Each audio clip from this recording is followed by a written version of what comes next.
S modernými technológiami a materiálmi môžete dosiahnuť vynikajúcu tepelnú izoláciu a prispieť k udržateľnosti vášho domu. Architekt alebo stavebník niekedy požaduje tzv. Vysunutie okna. Hlavne pri tých dnešných moderných stavbách máme veľa okien, ktoré sú v rôznych zostavách, či už Z-kové alebo L-kové zostavy.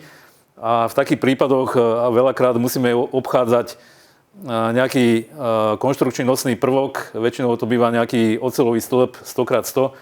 Takže kvôli tomu tu máme vlastne takúto vzorku predsadenej montáže, aby zákazník vedel pochopiť, že akým spôsobom vlastne dostaneme to okno pre tú fasádu a pre ten nosný prvok. Predsadená montáž okna znamená vysunutie okna pri montáži do roviny tepelnej izolácie stavby. Správne prevedená takáto montáž eliminuje zbytočné úniky tepla a tiež významne predĺžuje životnosť okien a dverí.